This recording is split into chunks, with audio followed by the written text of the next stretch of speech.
Jalira crouched low in the tall earthgrass, her eyes wide as she stared through her scout goggles. The young alien cadet from the planet Rethalek had finally reached the human homeworld.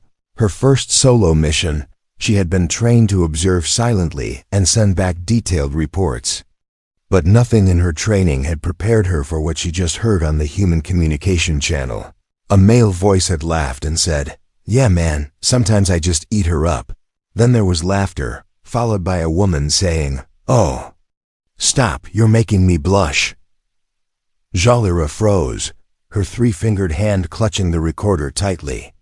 She played the audio again, trying to make sense of it. "Eat her up," she whispered to herself, trembling. Her translator confirmed it. Yes, the human male said he eats his female. Jalira's blue skin turned a pale shade of violet, the Thalek sign of fear. She stared at the pair of humans sitting by the riverbank, laughing and holding hands.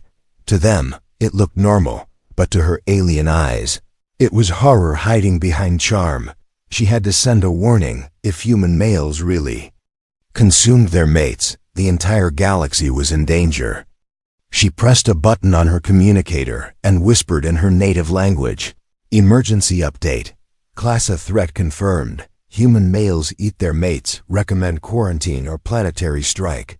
Her voice shook as she sent the message across the stars. Before she could power down and leave, her foot slipped on a loose root. Snap! The sound echoed just enough.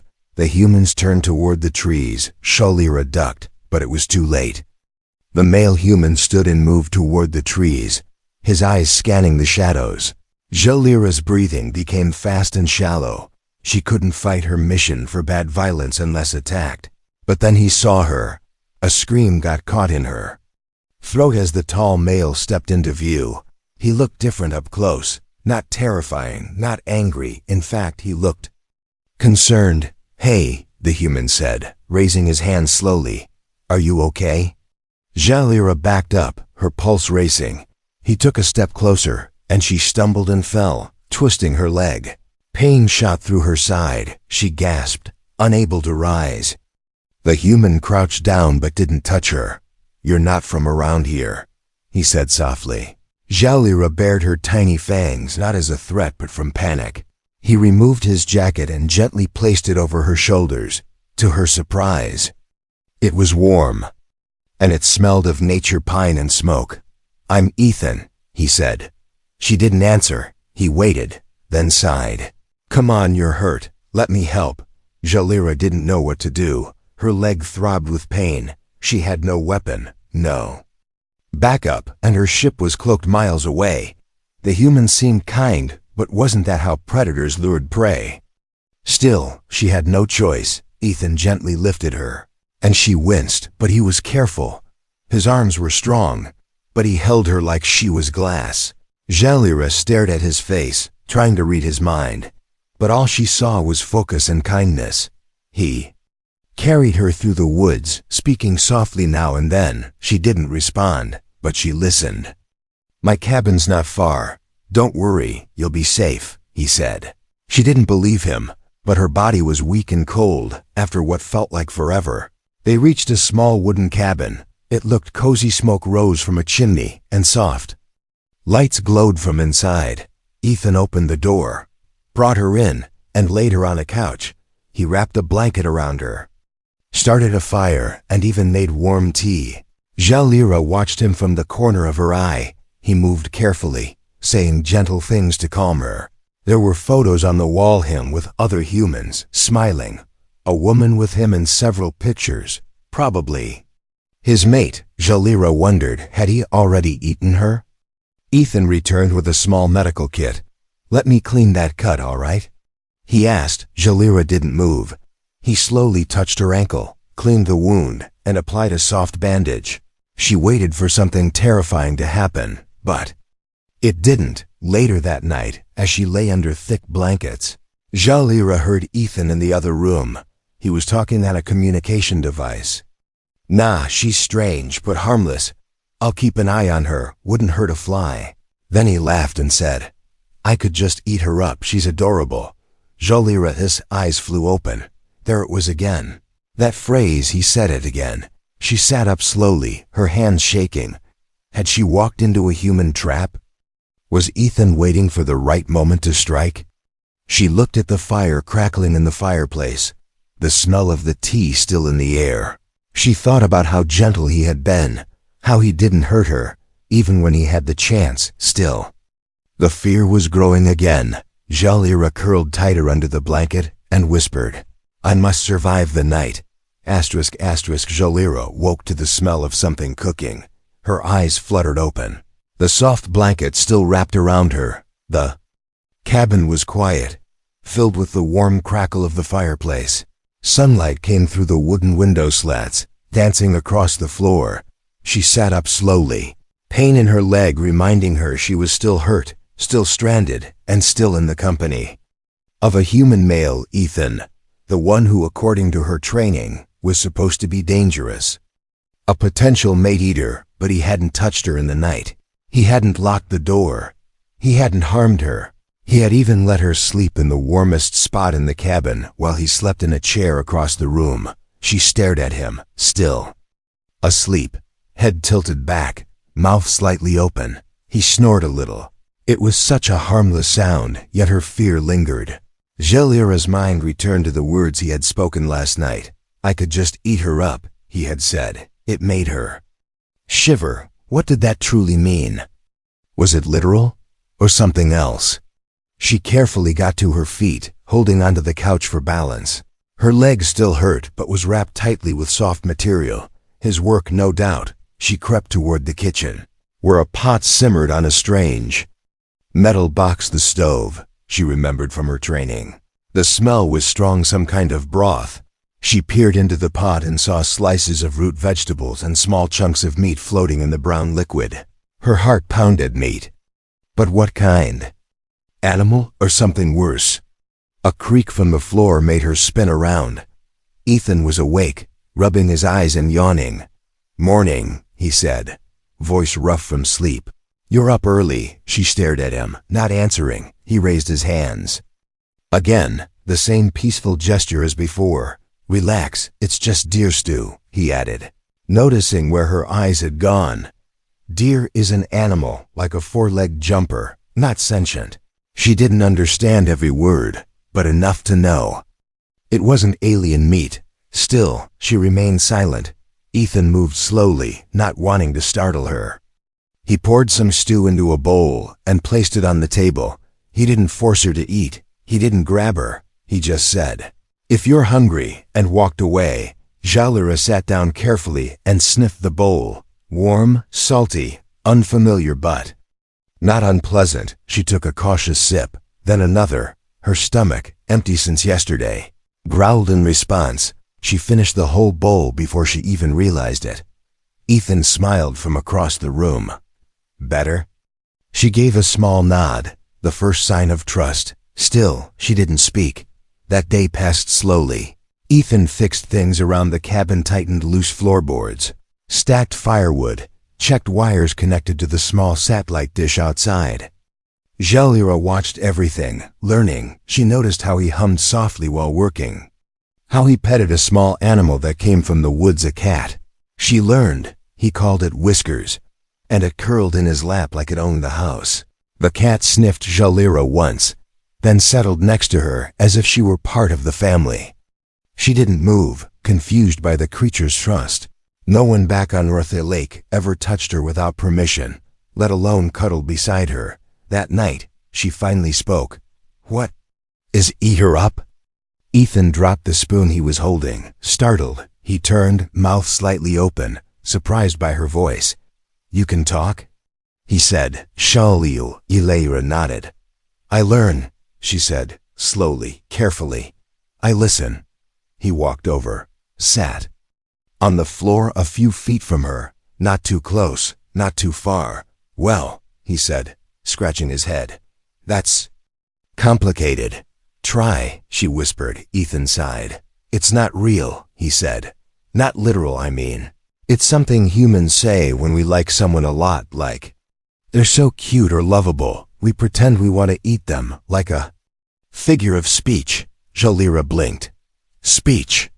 Not real, she repeated, confused. Yeah, he said, like, I could die for a nap, or this phone is killing me. Those aren't real either. Her brain hurt. Why would any species make threats sound like compliments? It made no sense, and yet. His eyes looked honest, his smile warm. There was no hunger in his gaze, only kindness. Jalira looked at him and asked, You eat, mate? Ethan's eyes widened in horror. No, never. He said quickly, That would be murder. That's not love. Jalira looked down, embarrassed by her fear. But Ethan didn't laugh at her. He simply said, You're not the first to misunderstand humans. The fire cracked behind them, warm and gentle.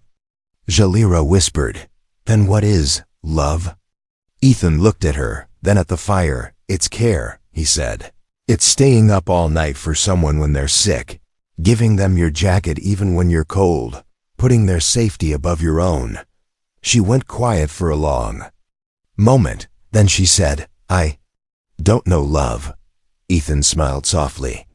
Maybe you'll learn, he said, like you learned to speak. Jalira didn't smile back, not yet, but something inside her, a wall of fear, began to crack. Just a little. Jalira could not sleep that night. The fire in the cabin had died down, but her thoughts burned hot in her mind. Ethan's words kept echoing. Love means putting someone before yourself. She tried to believe him, but deep down, part of her still feared the unknown meanings behind human speech. She sat by the window, watching the forest sway in the cold wind. The stars above looked the same as they did from her home planet, yet everything down here felt so strange, so confusing. Her translator had never failed her before, but now she wondered, what if her entire understanding of humans had been wrong from the start? Still, the fear clung to her like shadow. Eat her up, he had said again earlier that day, smiling at her like she was harmless prey. What if it was all a trick? A slow game until he felt she was fully trapped? Her leg had healed enough, the bandage tight, the pain fading. Her ship was still cloaked nearby. She just had to reach it, send a final report, and leave this confusing planet behind. Quietly, she stood up and grabbed the blanket, wrapping it around her like a cloak. Ethan was fast asleep in the chair again. Whiskers the cat purred on his chest. They both looked peaceful, but that didn't change her plan. She slipped out the cabin door and stepped into the cold night. The snow crunched beneath her bare feet. But she moved fast. The freezing wind bit at her skin. But she ignored it. She was trained for survival. She would find her ship and leave this place forever. Branches scratched at her arms as she rushed through the woods. Her breath came in sharp gasps. The forest seemed endless in the dark. But her memory guided her. Just a little farther, she thought. Just past the frozen stream. But her leg betrayed her. Still weak, still healing. She slipped on a patch of ice and tumbled down a small slope. Crack! Pain exploded in her side. She cried out, then quickly bit her lip to stay quiet. The stars above spun, and snow clung to her face. She tried to get up, but her ankle was twisted again, worse than before. Panic rose in her chest. She was alone, injured, and lost in the freezing dark. No backup, no warmth, no way to survive the night. Tears filled her eyes, freezing on her cheeks before they could fall. Then she heard footsteps, heavy, fast, human. Jalira. A voice shouted, full of worry, not anger. She didn't answer. She couldn't. Her throat was tight with fear and shame. Ethan burst through the trees, panting, his flashlight scanning the snow. He spotted her and rushed down the slope. Why? Did you run? He cried, kneeling beside her. You could have frozen to death out here. She looked away, shivering. I thought you were going to eat me, she whispered. Ethan stopped. For a long moment, he said nothing. Then he sighed deeply. Jalira, I would never hurt you, he said gently. You're not a prisoner, you're a guest. She turned her head slowly, looking into his eyes. They were full of warmth and concern. No hunger, no trickery, just fear for her. Why chase me? She asked, her voice barely there. Because I care, he said. Because you matter. He lifted her carefully, this time not asking, just acting she didn't fight him. She was too cold, too tired. And maybe, just maybe she believed him now, back at the cabin. He wrapped her in layers of blankets and set her feet near the fire. He placed a hot drink in her hand and sat beside her, quiet.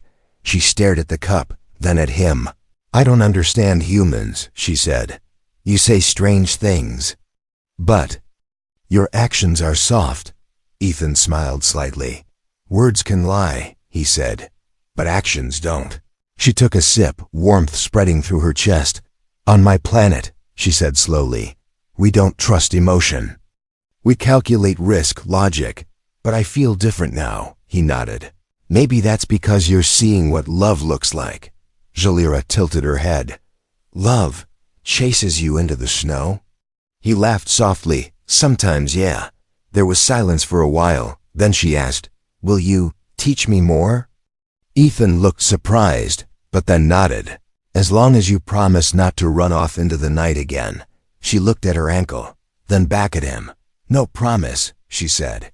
"But I will try." They both laughed quietly. The sound of the fire crackled between them. In that small cabin, a bond began to grow stronger, not built from duty or logic, but from kindness, trust, and something very close to love. Asterisk, the morning sun spilled through the wooden window slats. Jalira opened her eyes slowly, blinking against the soft light. Her ankle was sore, but wrapped well, and the blanket around her felt warm and safe. For the first time since landing on Earth, she didn't feel like she needed to run. Ethan was in the kitchen, humming quietly as he boiled water. The smell of something sweet drifted through the air, honey and bread. Jalira sat up, watching him. He moved without fear or suspicion, just calm and comfort she had never seen anyone act this way, not on her planet, not during training. "You slept well," Ethan said as he turned, smiling gently. She nodded, brushing a strand of silver hair from her face. "I did," she answered. "Strange dreams, yeah?" he asked, handing her a wooden cup with warm tea inside. She took it with care. "In the dream, I was running," she said, "but I wasn't scared. I was running towards something." Ethan sat beside her on the couch, keeping a respectful distance. "Maybe your mind is changing," he said. "Maybe Earth doesn't feel like danger anymore." Jalira looked down at the tea. "My people don't believe in change," she whispered. "They believe in duty, survival, rules." He tilted his head. "No room for feelings?" She shook her head. "Feelings make you weak," she said, repeating what she'd been taught. "Emotion is a virus," Ethan laughed, not mockingly, but with kindness. "Well, I guess I'm fully infected," he said. "Humans are made of emotion." Jalira smiled a little, just a twitch at the corner of her lips. That morning, she watched him longer than before, how he cared for small things, how he fed the cat, checked the stove, repaired the broken handle on the window. Nothing he did was violent. Nothing he said was cruel. She began to ask questions. Why do humans eat meals together? What does love at first sight mean? Why do you put flowers near someone who died? Ethan answered every question with patience, sometimes with stories, sometimes with jokes. He explained things she never knew she wanted to understand. That love wasn't just about mating, that it could mean trust, safety, laughter, even sacrifice. He told her about his late wife, how he had lost her during a sickness, how it had broken him for a long time. Jalira listened closely. There was a tightness in Ethan's voice when he spoke about her, but also something beautiful, memories that were still alive in his heart. "Love doesn't die," he said softly. "Not really," Jalira nodded. "We don't keep memories," she said. "We delete old files to make space for new ones. It's efficient but cold." He looked at her.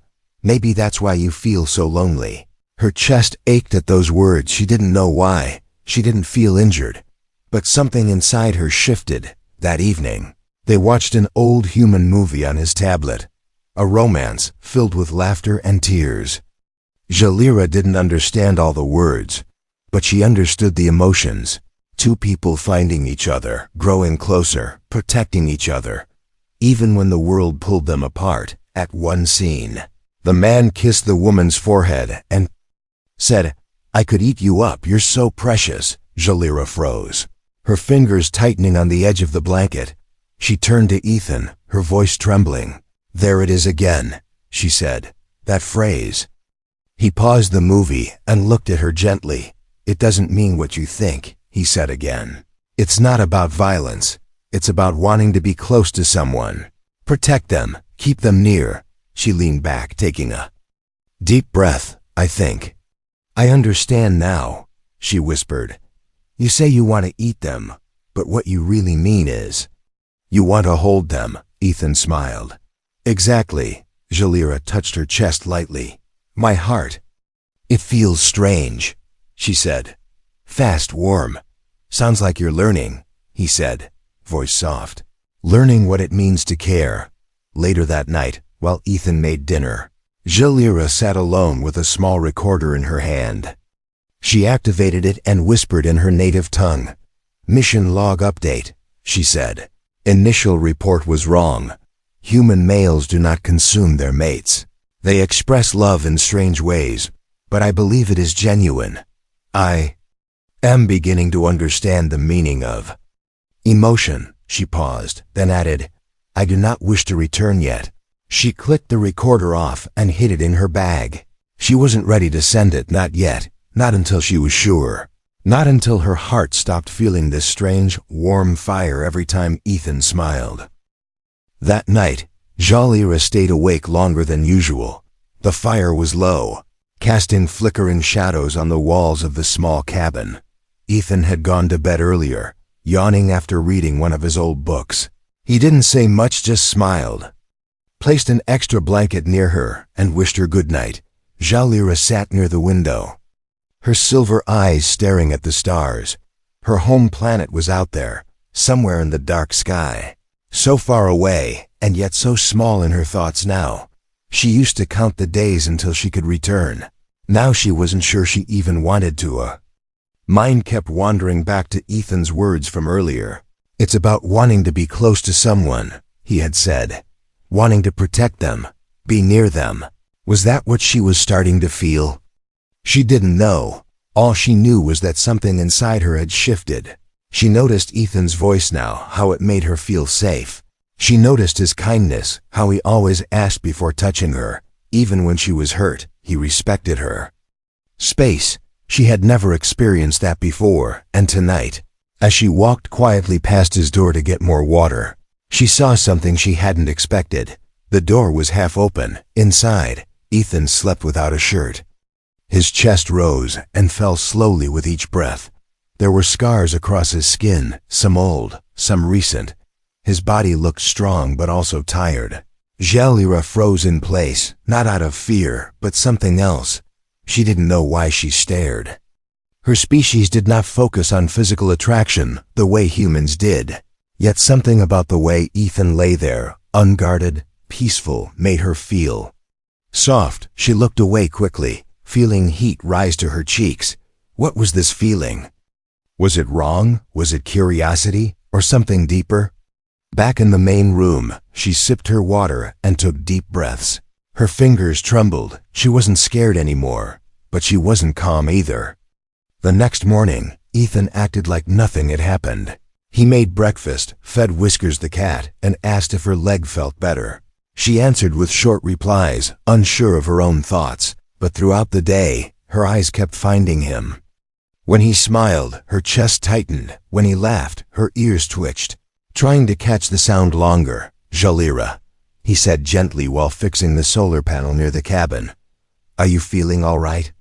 She nodded quickly, maybe too quickly. "Yes, just thinking. About home?" he asked. "No," she replied. "About humans," Ethan chuckled. "We are strange," he said, wiping sweat from his forehead. "But not all bad, I hope." "No," she whispered. "Not bad." That afternoon, they sat together and watched another human film. This time, it was a story about two soldiers from different nations who fell in love during a war. Jalira watched with full focus. She saw the way they looked at each other, how they cried, how they held hands even when everything was falling apart. It stirred something deep in her chest. She didn't know what to call it, but it made her chest warm and her eyes sting. When the movie ended, she asked in a quiet voice, "Does love hurt?" Ethan looked at her for a long moment before answering. "Sometimes, yeah," he said. "But it's worth it." Jalira lowered her eyes. "I think. I am feeling something," she whispered. "But I don't know the name." Ethan didn't pressure her. He just smiled and said, "You don't need to name it. Just feel it." That night, as they sat by the fire, Jalira moved closer than usual. She didn't say anything, she just sat beside Ethan. Letting their shoulders touch slightly, he didn't move away, he didn't speak. He just let her stay. In the silence, the warmth between them grew not from the fire, but from something deeper, something unspoken, something powerful. Jalira turned her head slowly and asked, "If I stayed here, would that be wrong?" Ethan looked at her, surprised. "Why would that be wrong?" He asked gently. "Because I was sent to observe and leave," she said. "Not to feel, not to care." He nodded, understanding. "But you're not a robot," he said. "You're allowed to change." She looked into his eyes and whispered, "I think you changed me." For the first time, Ethan reached for her hand, not forcefully, but gently. She let him. Their fingers touched, and nothing in the galaxy had ever felt more right. 3 days passed. Jalira no longer flinched. When Ethan entered a room, she no longer looked at the door like she wanted to escape, and every night, she sat beside him just a little closer than the night before. Something gentle had grown between them, unspoken but warm, safe but uncertain. Jalira had never felt it before, not on her cold planet, not among her strict people, not even in her dreams. But that peace didn't last long, not when the sky opened with fire. It was just after sunset. Ethan was gathering kindling outside. Jalira was watching the flames in the fireplace, lost in thought. Then she felt it, a vibration in her bones, a sudden ripple in the air. Her head snapped up, eyes glowing faintly with fear. She rushed to the door and looked up. A glowing blue light split the sky. A Thelic scout ship descending fast. "No," she whispered. Her people had come, not to save her, but to retrieve her by any means. Ethan stepped beside her, staring at the strange glowing craft. "That's not human," he said quietly. Jalira's voice shook.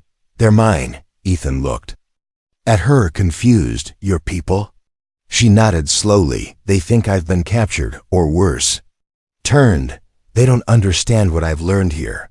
The ship landed deep in the trees, hidden from any satellite but close enough to find her. Jalira's communicator beeped inside her bag, a message blinking.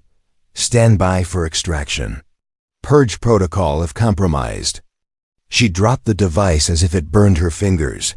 Purge protocol meant destruction. If they believed she had been compromised, they wouldn't just take her. They would wipe out everything nearby, everything including Ethan. Her heart pounded. She looked at Ethan, his face still calm but curious. "What does it mean?" he asked. "What will they do?" Jalira stepped back from him, her eyes full of panic. "They'll destroy this place," she said. "They think you're a threat, but I'm not," Ethan said. "I helped you." "They won't care," she replied. "They'll erase you, this cabin, everything." He took a deep breath. "Then we need to run."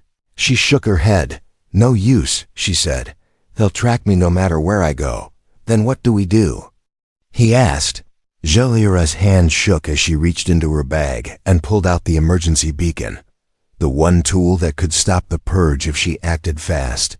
But using it would mark her as a traitor. She would lose her home, her rank, her entire identity. Ethan saw the pain in her face and stepped closer. "You don't have to do anything you're not ready for," he said. She looked at him, really looked at him. This human who had shown her nothing but kindness. This male who had saved her, fed her, laughed with her, and taught her that eat her up didn't mean death, it meant love. And now he might die for what she had misunderstood. "I won't let them hurt you," she said suddenly. Ethan blinked. What are you going to do? Jalira walked outside, the cold air biting at her skin. She held up the emergency beacon and stared at it for a long second. Then, with a deep breath, she crushed it in her hand. A surge of energy lit the trees around her. It sent a signal, one that told her people. Extraction refused. Do not engage. Inside the ship hidden in the forest, her commander received the message. Status, refusal, the computer said. Target compromised. The commander frowned. Let her go, he said. She's chosen the other side. Back. At the cabin, Jalira stood in the silence. Her fingers still tingled from the beacon's shock. Ethan stepped out beside her. Is it done? He asked. She nodded. They won't come again, but you... What about you? He asked gently. She didn't answer right away. She looked up at the stars again. She used to think of them as the way home. Now they looked like distant memories. I can't go back, she said. I've broken their trust. Ethan looked down. I'm sorry. He said. I'm not, she replied. He turned to her, surprised. She smiled softly. If going back means forgetting you. Forgetting this. Then I'm not sorry. They stood there for a while. Side by side, under the silent sky. A girl who had been raised without feelings, and a man who had shown her what it meant to feel. In that moment, the stars didn't matter. Home didn't matter. Only one thing mattered. She had made her decision, and she had chosen him. The forest was quiet again. No glowing ships in the sky. No distant voices from her people. Just wind moving gently through the trees, and the sound of leaves brushing against the cabin walls. Jalira stood with Ethan outside the door, her silver eyes reflecting the night sky. The cold no longer bothered her. Not because it had gone, but because something inside her had changed. She felt strong, not in the way soldiers are strong, but in the way people become strong when they choose their own path. Inside, the fire was burning low. Ethan added another log and motioned for her to come inside. She followed, her steps slower than before, thoughtful. She had made her choice. She had defied her people, her training, her programming, all for something she still didn't fully understand. But she felt it. She felt him. As she sat by the fire, Ethan handed her a cup of warm tea again. This small gesture, simple, gentle, meant more to her than any medal she had ever earned back home. Do you regret it? Ethan asked softly. She didn't answer right away. Instead, she looked around the room, the old wooden shelves filled with books, the photos on the wall, the cat curled on the rug. All of it felt like something she had never had before. No, she said finally. I don't. He sat beside her, letting the silence speak for a while. I know it wasn't easy, he said. To give up everything. She turned to him, her voice barely a whisper. I didn't give up everything. I found something instead. Their eyes met. The fire flickered, casting golden light on their faces. Jalira reached into her bag and pulled out the small recorder she had been keeping. The one she hadn't sent until now. She turned it on and began to speak in her native tongue, slowly, clearly. Final mission report, she said. Initial judgment of humans was incorrect. The phrase "eat her up" does not refer to violence, but to affection. The human male Ethan displayed repeated kindness. Never harm. He offered safety, healing, knowledge, and care. Ethan listened silently, even though he didn't understand the alien words. But he saw the expression in her eyes, firm, calm, brave. Jalira continued. I have chosen to remain on Earth. I request to be removed from active service. I am not compromised.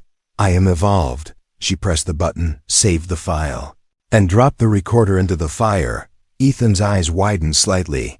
You sure about that? He asked. She nodded. Some things are better left in ashes. The recorder melted into the flames, vanishing in seconds. Like her past gone. Later that night, they stood outside again.